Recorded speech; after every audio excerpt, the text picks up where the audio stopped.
देश के सच्चे मुद्दों और सच्ची खबरों को देखने के लिए हमारे चैनल को सब्सक्राइब कीजिए, नोटिफिकेशन बेल जरूर ऑन कीजिए। कि आज भारत में जो 17 करोड़ मुसलमान है, ये तमाम के तमाम जो मैंने पार्लियामेंट में कहा था कि आज भारत में जो मुसलमान है वो अपने आप को हिटलर के जमाने में जो यहूदी अपने आप को महसूस करते थे उसी तरह आज अपने आप को महसूस कर रहे हैं। मेरे अजीज दोस्तों और बुजुर्गों, मैंने अपनी पार्लियामेंट की तकरीर में जो कहा वो आपके सामने दोबारा अर्ज कर रहा हूं कि ख्वाजा अजमेरी रहमतुल्लाह अलैह के आस्थाने पर चादर बिछाने का काम तो नरेंद्र मोदी करते हैं, बहुत अच्छा है, मगर ये कौन सी मोहब्बत है ख्वाजा अजमेरी से कि आप मसाजिद को हमसे छीनना चाहती हैं? ये कौन सी मोहब्बत है कि आप दरगाह पर चादर तो बिछाएंगे मगर आप हमारे बच्चियों के सर से हिजाब को छीन लेंगे? ये कौन सी मोहब्बत है कि बिल्कुल बानों को की असमत रेजी करने वालों को आप छोड़ देंगे? ये कौन सी मोहब्बत है कि आज मसाजिद को हमसे छीनने की पूरी कोशिश की जा रही है? दिल्ली दारुल हुकूमत है भारत का, वहां पर 500 साल की एक मस्जिद को बगैर किसी नोटिस के कानूनी कार्रवाई को साथ नहीं देकर उस मस्जिद को शहीद कर दिया गया। 600 साल पुरानी मस्जिद को शहीद कर दिया गया और बाजू कब्रस्तान था, कब्रस्तान को भी शहीद कर दिए और कब्रस्तान को जब शहीद करे तो खबरों से कफन निकल कर नजर आ रहा था। हम पूछना चाहते हैं ये क्या करना चाहती है बीजेपी इस मुल्क में? बुजुर्गों, आज हम देखते हैं कि हमको का ज्ञानवापी मस्जिद में क्या हो रहा है और फिर बड़ी बेबाकी के साथ वजीर आजम और उनकी पार्टी कहती है कि 22 जनवरी इस मुल्क का तारीखी दिन था। मैं पार्लियामेंट में खड़े होकर कहा कि अगर 22 जनवरी तारीखी दिन था तो उस तारीखी दिन की बुनियाद 6 दिसंबर 92 को रखी गई। 22 जनवरी अगर तारीखी दिन था तो उसकी बुनियाद 1986 में ताले खोलकर रखी गई। 22 जनवरी अगर तारीखी दिन था तो जीबी पंत ने मस्जिद के अंदर जो मूर्तियां रखी गई उसको नहीं निकालकर 22 जनवरी को मुमकिन बनाया।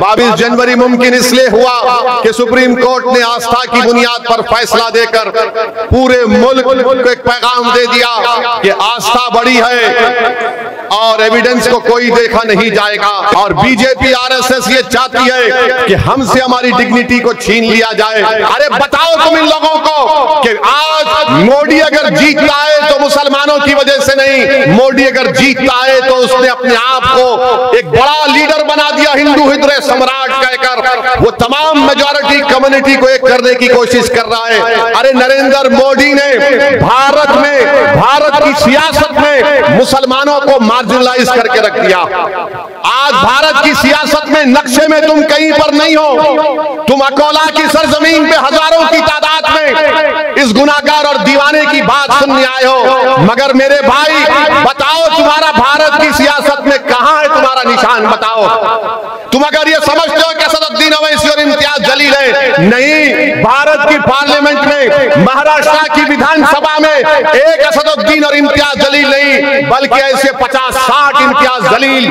महाराष्ट्र और पार्लियामेंट में होना चाहिए। क्यों नहीं हो रहा है? क्योंकि तुम मुत्तहिद नहीं हो। तुम यहाँ जलसे में आ गए हो, तुम नारे लगा रहे हो, मगर जब वोट डालने की बात आती तो तुम्हारे दिमाग में एक चीज डाल दी गई है, सेकुलरिज्म, सेकुलरिज्म। अरे जो संविधान में सेकुलरिज्म लिखा गया मैं उसको मानता हूं, तुम सियासी सेकुलरिज्म को मत मानो खुदा के लिए। क्या मिला तुमको? तुमने मस्जिद को खो दी सेकुलरिज्म के नाम पर, तुमने मेहरौली की मस्जिद को खो दी सेकुलरिज्म के नाम पर। तुम्हारी हमारी शरीयत में मदाखलत की बात हो रही है। मेरे भाई बेदार हो जाओ, सिर्फ वोट डालने वाले मत बनो। तुम कोई बकरे नहीं है कि हर के पीछे चलोगे, तुमको शेर बनना है, तुमको कौम की क़ियादत करना है, तुमको मुल्क को लेकर आगे बढ़ना है। ये मदरसे इत्तेहादुल मुस्लिमीन का पैगाम। तुम नहीं देख रहे मेरे भाई कि अशोक राव जो मुझे गाली देते थे, उनके चमचे जो मुझे गाली देते थे, आज मोदी के पैरों के पास बैठकर गपा गप चाय पी रहे हैं। कल तक बी टीम बोलने वाले आज खुद मोदी के पास जाकर राज्यसभा की मेंबरशिप अशोक राव ले रहे हैं। मैं पूछना चाहता हूं जो मुझ पर इल्जाम लगाते थे बी टीम का, अरे असली टीम तो तुम हो आरएसएस की। अरे भाई याद रखो, हमेशा नुकसान हमको मुसलमानों से पहुंचा। टीपू सुल्तान को शहीद करने वाले, गद्दारी करने वाले कौन? मुसलमान। सिराजुद्दौला को धोखा देने वाले कौन? मुसलमान। करबला के मैदान में इमाम हुसैन को शहीद करने वाले कौन? मुसलमान।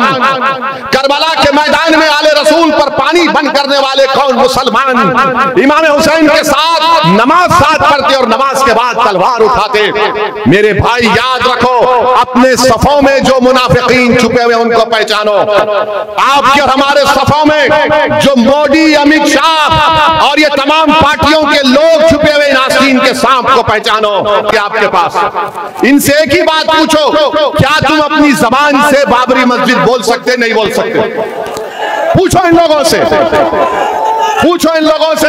हम जब पार्लियामेंट में खड़े होकर बोले हमारा ईमान क्या है मुसलमानों का, एक जगह जिस जगह मस्जिद बन गई, मस्जिद है, रहेगी, और जब क़यामत आएगी तो अल्लाह पहले दुनिया के मसाजिद को उठा लेगा, उसके बाद दुनिया का खातिमा होगा। कैसे खातिमा होगा? मसाजिद उठाई जाएंगी, आसमान को चादर की तरह अल्लाह पलट देगा, समंदरों से आग निकलेगी, 6 महीने का बच्चा, उसके सर के बाल सफेद हो जाएंगे।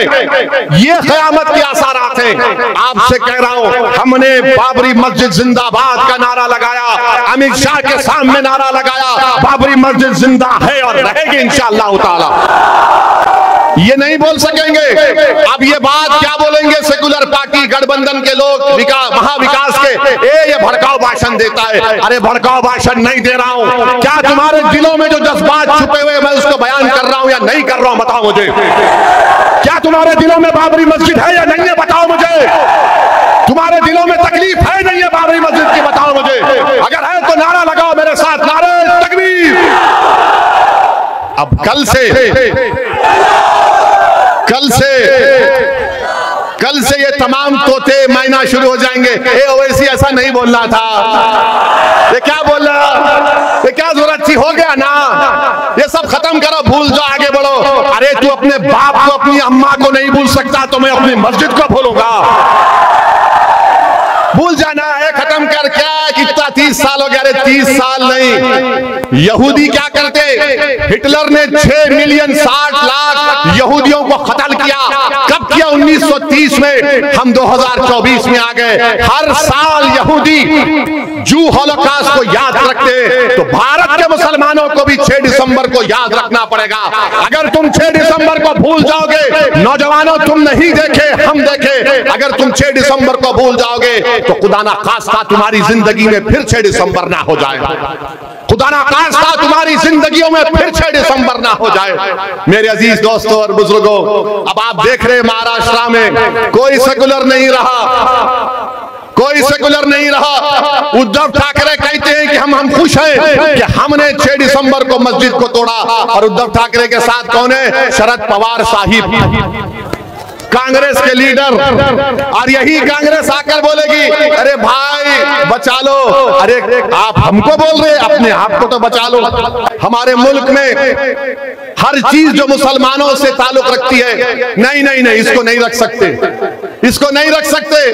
कोई बोल रहा है कि देश में रहना है तो ये बोलना पड़ेगा। हमको ले जाकर मुगलों से मिला देते।